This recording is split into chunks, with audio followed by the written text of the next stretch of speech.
Ini hanya perandu các hạt ya chỉ dung tên nào thay bằng ớt trẻ kể chỉ con perandu ớt trẻ kể nào rít nào rồi bằng ớt trẻ ăn rồi ra bây là con cũng đi hệ trách đưa rồi ra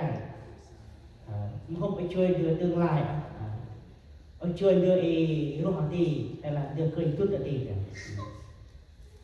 chơi nó rong quang ta năng tàu chơi nó tầm đa tầm xoay chơi nó tầm mươi đưa này chừng đưa chút là thì đưa một tầng lắm chính lẽ đưa này chơi được thôi dưới perandu chỉ bảo chúng gác để mất bự nông vui đang vui là chỉ xa lại chỉ lại thịt nào nóng hết chỉ nào vậy nếu như hay sao chỉ là mất bự đau cái đấy perandu cao nào tây chỉ nào khách bình hè vậy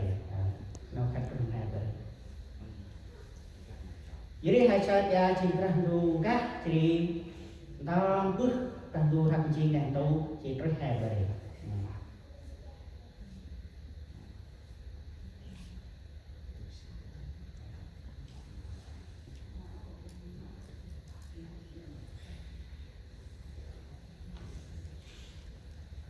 vậy đó ha quý tâm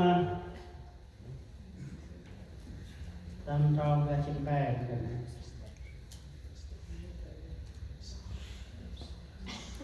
trên bàn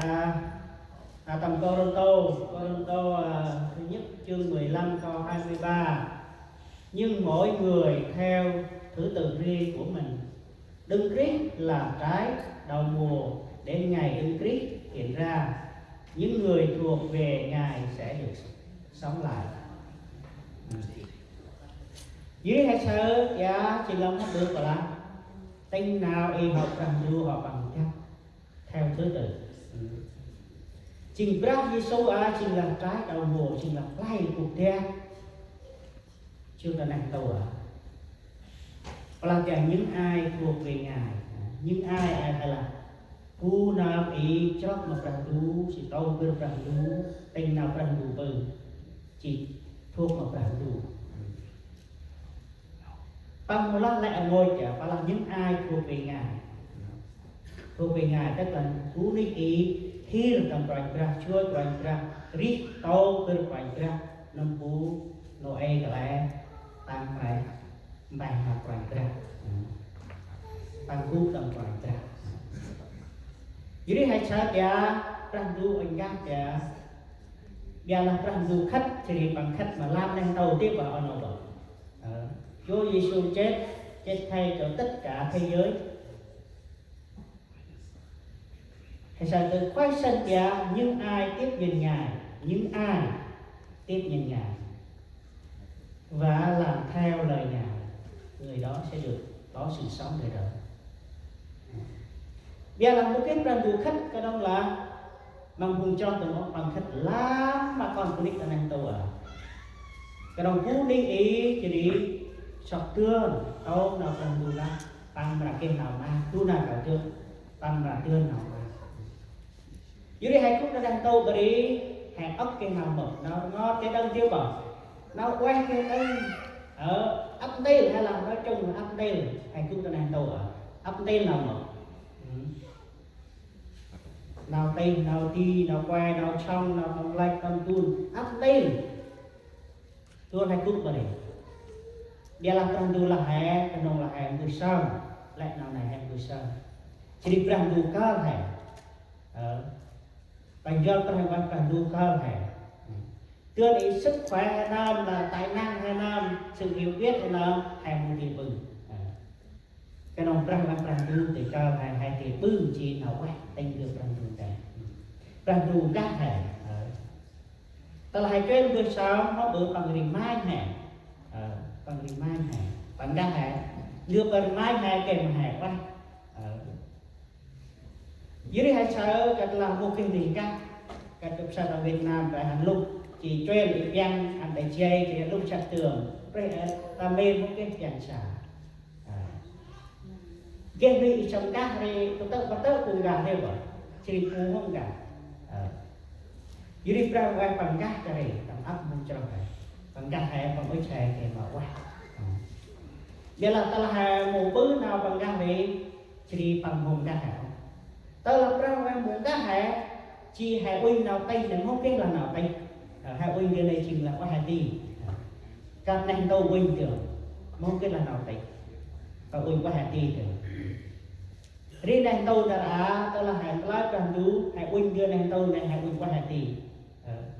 hai tâm ra tâm xoay hai làm một cái nào tây tâm mươi tâm mon cái nào tây hai uy kia này cho điện đây mà ai cần tôi chỉ cắt thì còn hai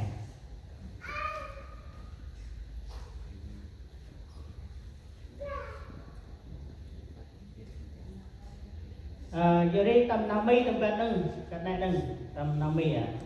But now Christ is risen from the dead and has become the first fruit of those who have fallen asleep.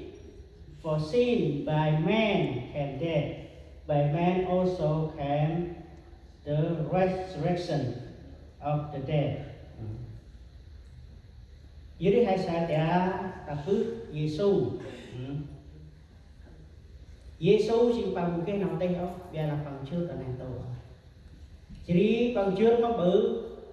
mục đích bằng trước này bằng phải kể qua bằng mình này. Ta phước Giêsu đó chỉ về ăn còn tùy đi. Dưới đây hai sai tu hay Giêsu bằng cười là qua còn phụ đi Hà Lan nàng tổ. Oh no, đã con của Hà Lan nàng tổ à? Các thế giới thì bao nhiêu ngàn người? Đâu à, cũng cho rồi. Làm nàng tổ làm đi này đó này.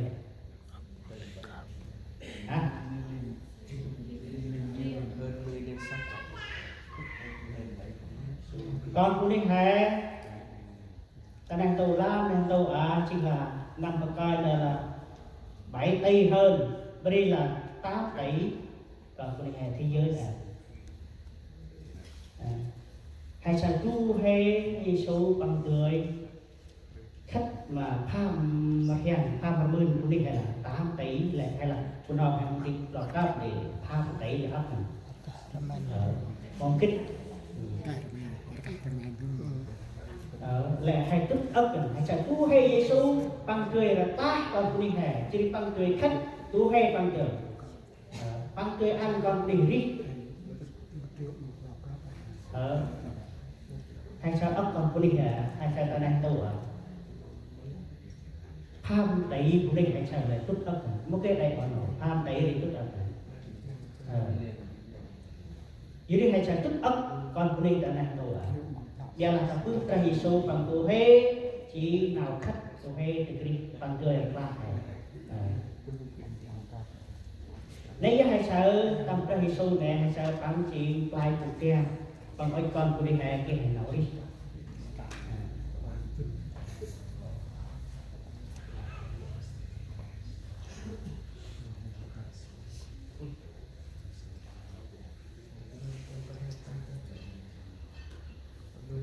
vậy đó ôi tâm mà cứ bia cái này tâm cứ bia dia lang tahun pun ia Adam tắt mà i một ít nào khách trả win nắp mà phố mồ kẹt nào tí tầm kia mà ia Adam tầm này chỉ nào tầm khách mà nào mà nào vay dưới đây hay sợ mà bự ta bước Adam chỉ trên một anh ảnh đắc cửa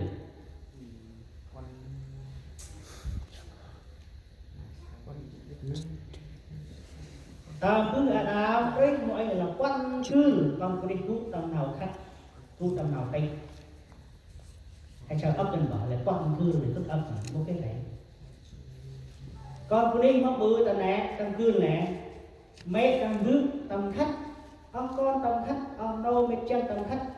khách bằng muốn cái làm điều này nào tây không mấy bước khách ông con khách mấy bước một cái là nào tây khách bằng cư tầm này quan cư có bự cứ Adam cứ chỉ có bự Noe thế bảo cứ Abraham chứ cứ mỗi ở cái 10 điều răn hay sao đọc quát cư này này con của này thành bằng một cái là nào tây còn 10 một cái là nào tây đó mẹ khách con khách mẹ một cái là nào tây mẹ bước còn cô này này chỉ nó bự đưa yêu quan tác này là phụ cô này nó bự cái ô rồi sắp ô ô ri vài con một cái là nào tay đó của ô cái này đây ở quan tác một cái là nào tay là cái là nào quá đi được dưới đây hay sao cần du warning mà bự cần du an tâm nội chỉ lẽ ngôi con cô đi khát thì đang phục cái gì jadi mampu sila tam no eo prandu mong đưa mày chi còn của mình mai lòng khách đừng đấy hay sao no eo prandu với là có lấy chứ vậy dùng một cái chân lấy có lấy thôi mà không có chân lấy để làm prandu lắm mà no eo nó bự cực chi khăn băng cực ăn khăn băng kết nào quá jadi nào hay ăn kết nào được quá được hay dia akan panggil jadi menang hektar, lain perantulah noai. Jadi tampil nang bu hai mình vừa là hai cái con đấy bảo hai con quay đấy bảo, lại mình vừa con quay hả đi đấy bảo, ta làm con quay nó vừa mình vừa mát là thế bảo, ta làm con này lọt gan cái prakan mình vừa jadi bao mình vừa xa restaurant hơn làm rất nhân tư ở mình vừa mà tiền bằng môn hóa tiêu bảo mình vừa tiền bằng môn hóa cái đó thì mình vừa tiền bằng lòng mà hai nào mà ai mà nào bây giờ đi thì luôn vào năm bảy cửa